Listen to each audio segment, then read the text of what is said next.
Good evening, everyone. This video is going to be a trading review and support session for January the 11th, 2023.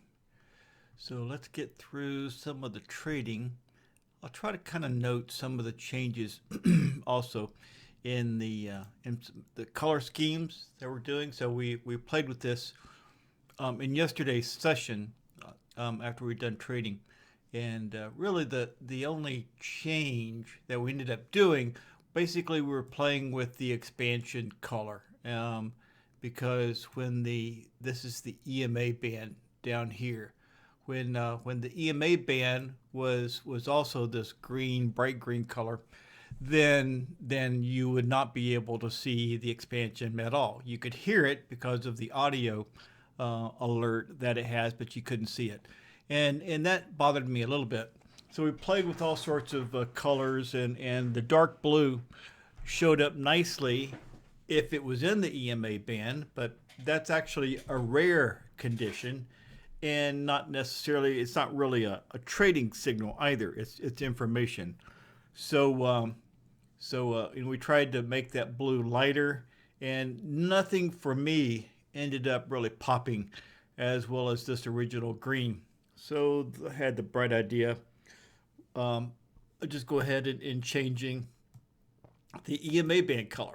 So I kind of went to this, which is a new color. It's not cyan. It's a little bit maybe greener, darker, or something than the cyan. It is a standard color, and it allows you to see the expansion. That if it's down there, you'll be able to see it. So you'll be able to see and hear the expansion. And it also kind of has the side benefit. I think it's better as well because it's a little bit less bright than a whole bunch of that green, staring, your eyeball staring into a whole bunch of green. So that's the way we're going to go. It is completely and totally under your control. So the next software release, which is getting closer. I mean, nothing is really changing too much, other than just some visual clues. We'll get into that more and more. And before I ship it out, once I have decided exactly what mine looks like, I'll show you mine. I'll change this chart to show you mine to see if that's what you want yours to be. So as a default, but again, everything will still be under your control. So let's get into the day. Let's start with taking a really quick look at the daily on where we were at. This is today, right? And it ended up pretty bullishly. And when we opened, the market was somewhere around that horizontal line. So it was green, and on the day, and it was above the 50-day line, and it was kind of continuing from the overnight action. So I kind of had a little bit of a bias. I wasn't going to assume it for all day long, but I had a little bit of bias that it was going to be, at least initially, an up day. You never can trust that it's just going to be an up day all day long, because sometimes they change their mind. So that's kind of what the daily looked like. And if we look at the big picture chart, which was another thing that was kind of giving a clue as to what the day might be. Let's see, here was the open about there, right around R1. So when we were looking at, I'm just going to put a little horizontal line there. And so this is what we were looking at when we were about to start trading, right? So that was kind of the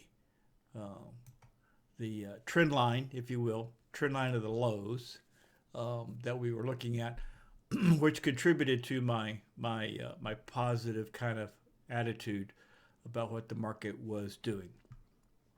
All right, so that's what that picture looked like. No scheduled news today. There was no scheduled news, so we didn't have anything to influence the market. So here's the open, right? And so I was watching it and kind of said I was watching it. And so I took a trade prior to the the even the 1 minute, and that was a good trade. And then I took a second trade. This one was a little bit. It was going with my bias, and overall it worked, but I did rush it a little bit. So there's the first unit. This was a 2 unit trade. Here was the second unit, right, as it's coming down to the EMA. At that particular point, the EMA would have been right there, right around the 3 minute close, and also R1. So I added to it and was out here with a couple of few ticks to spare, and then it came back down. Didn't take any shorts here. I still kind of had a positive attitude about the market, and I didn't take another trade until, so that's two positive trades. Here's the third.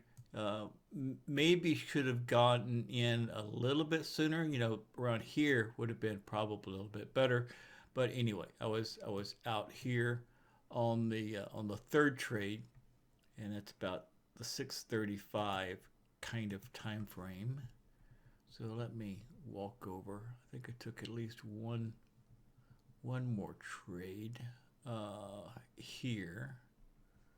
Right, so that was that one. Here's the fourth trade here, and I just had to wait until over here to be out. I think I only took 1 point. Oh no, I added to it again. Came back. This is the second 2 unit trade. Came back to the EMA again, right, and had an expansion here. This wasn't going to do me any good. That was about the same entry as I had. So I waited until it came back down the EMA, got an expansion, and I was out here. As it turns out, you never know. But it ended up making a new high. Really wouldn't have um, to add to it, but it affords me a more conservative exit point, right? And sometimes I ask for just a little bit more money in doing that. Pay for commissions and that kind of stuff. But anytime you go more than 1 unit, you gotta be careful, because then you're a little bit more leveraged. But that trade worked out. All trades worked out today. And then I was up pretty good at that point. Don't remember exactly how much. I don't keep track of that. And then I took one short trade. This somebody took this short trade. I don't remember. He probably took it right around in here somewhere, which wasn't a bad trade. Here wasn't working. Here, it's kind of starting to break down, right? And then it came down. I was working on my little routine at that particular point, so I didn't trade it. But that's not a bad looking trade. And then the trade that I took was a little bit closer to the classical push time. And again, I wasn't right on top of it. Could have taken a little bit sooner, but in trade here and then out prior to the volume point of control, excuse me, VWAP. VWAP is there, and then here's 7 o'clock. No news at 7, so just kind of deciding what it's going to do. So back above, we're above the slow flex. We're above all flexes. We're above the 3 minute close. We're above the open. So it's looking pretty good, running away. Didn't get a lot of volume. So got some volume here. It looks like it was going to continue to go. So I entered in about here and out of that trade. If I wanted to be aggressive, I was thinking at that point I was probably up, 7+ points. Even here would have been probably okay. I wasn't being too aggressive today. And then there was one more trade because I was working on my software at this time, but I came back to looking at the charts in this time frame, right? The 718 plus time frame. Sometimes it does something, and surely enough, it did. So I started looking at charts again. Prior to that, and you really probably could have gone a little bit earlier. I didn't get in until somewhere around here and out quickly, and that was the last trade of the day. My last trade of the day, and even at that, I didn't trade that much. I was up 8.25 gross. And as we can see, I had already passed on, because I was working on some stuff, at least one, maybe two other trades. And really, there were some other trades that could have been available.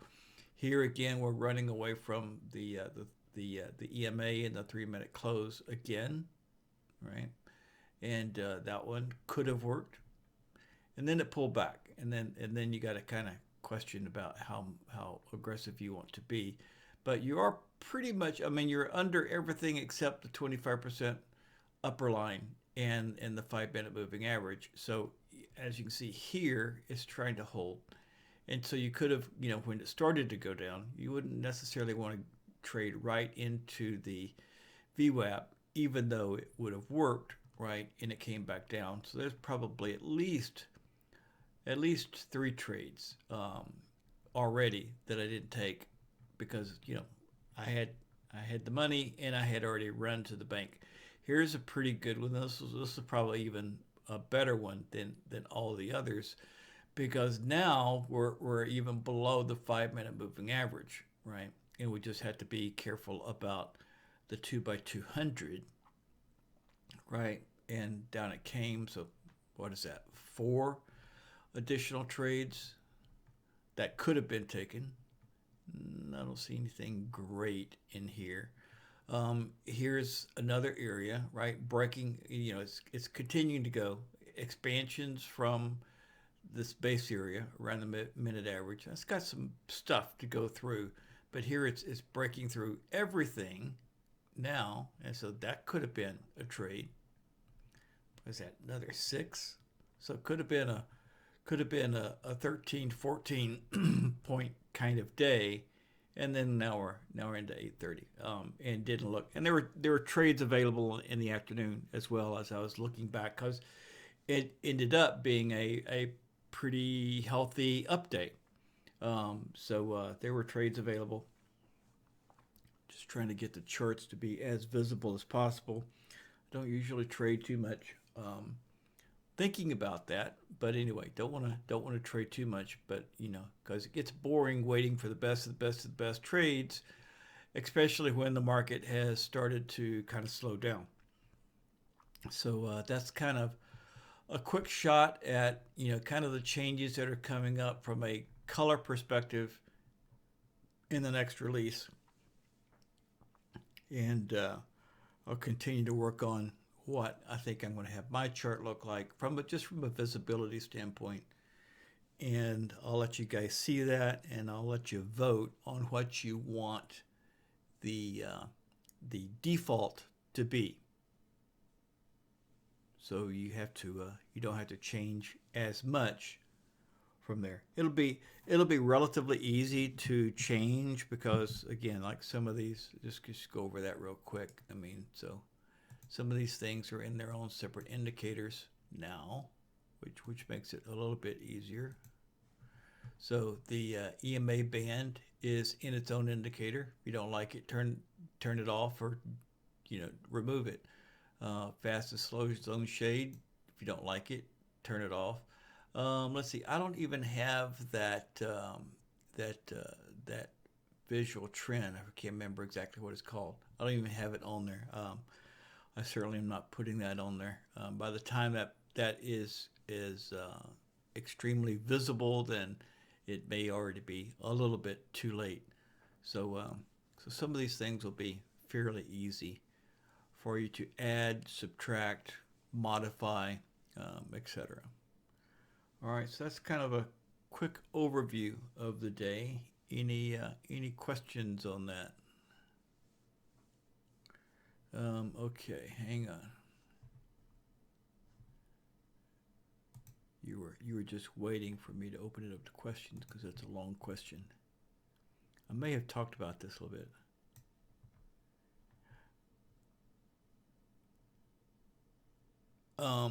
Okay.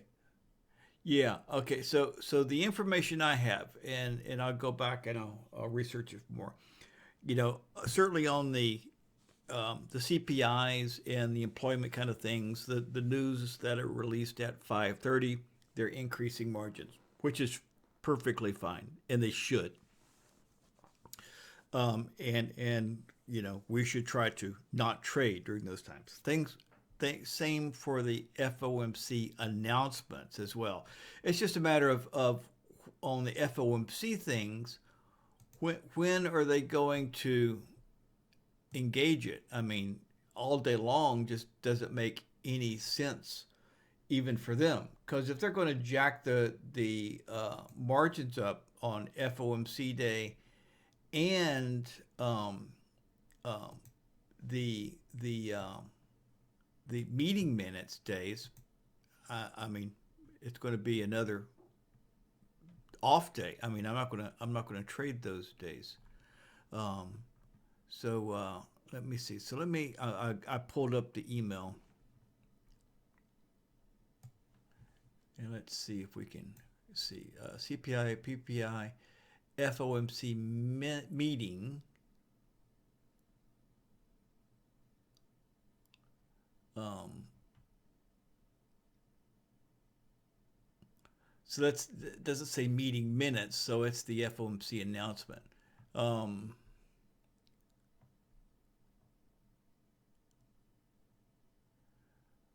okay, until 5 p.m. Central Standard Time. So the way this reads, I didn't even read this. I thought it was going to be 5 a.m. So essentially, right now, it would have a high margin. So because tomorrow we have employment situation, right? Let's just take a look at that real quick. Forex calendar.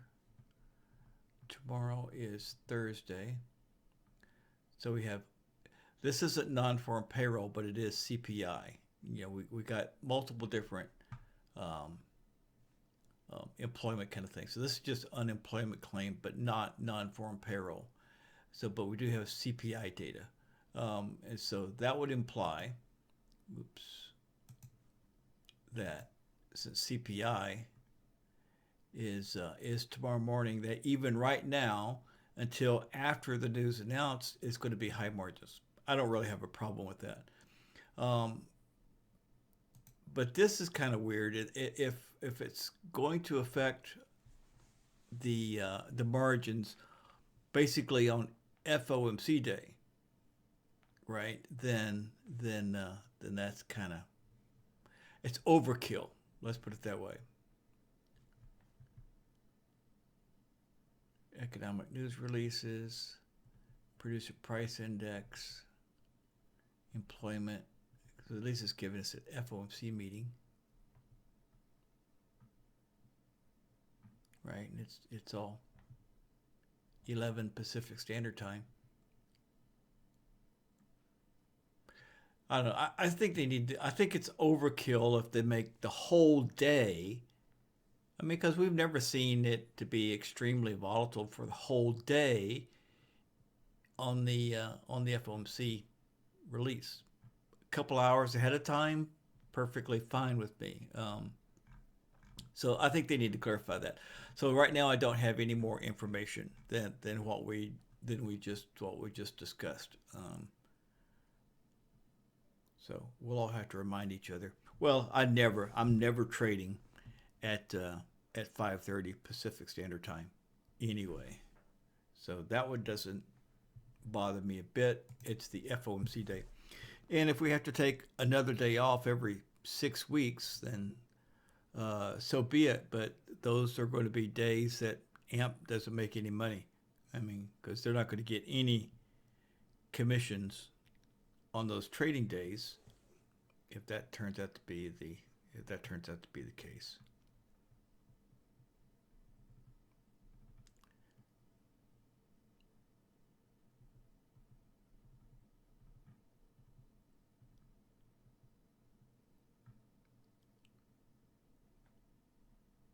Next one is February the 1st. Um, this is, I don't know if TradeStation does it or not. I mean, margin. This isn't a rule that's going to be um, the exchange is not forcing this. Each brokerage makes their own decision on on margins, right? I mean, different brokers have different day trading margins, and I mean, so people discount the exchange margin based on their own degree of financial exposure that they would like to carry. Um, I have no idea what trades. I don't have TradeStation anymore. I had it years and years ago, but TradeStation was even worse on margins and commissions um, over time than AMP. AMP is one of the better ones. Do you happen to have TradeStation at all? Do you know what they're doing, or are you just asking in general?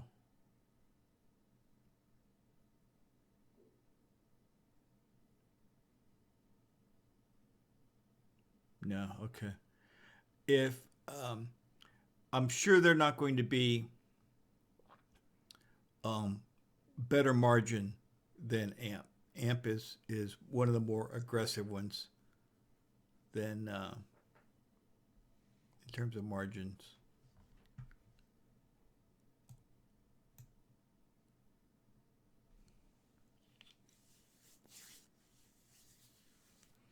So we'll have to see. Hopefully they'll clarify it, and if they don't clarify it, then then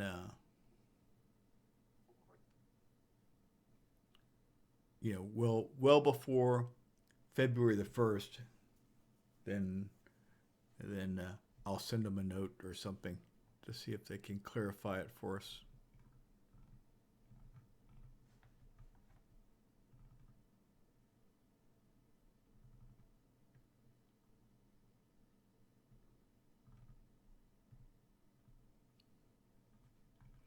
Any other questions?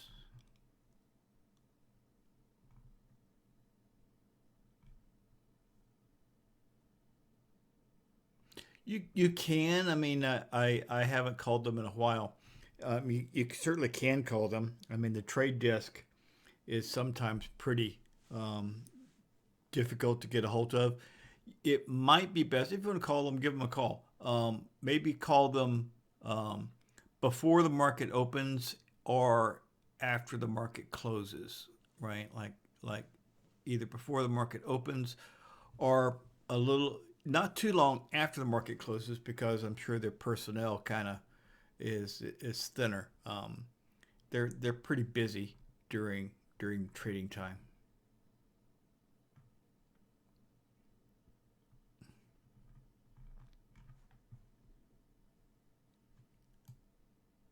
If you do get around to it, I'm pretty busy, but if you do, let us know.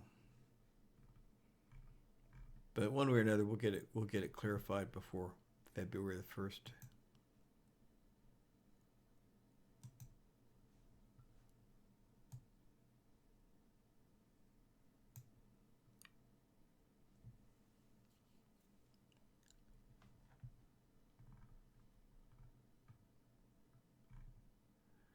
Okay, I'm just rolling back just in case there's any more questions. Anything else?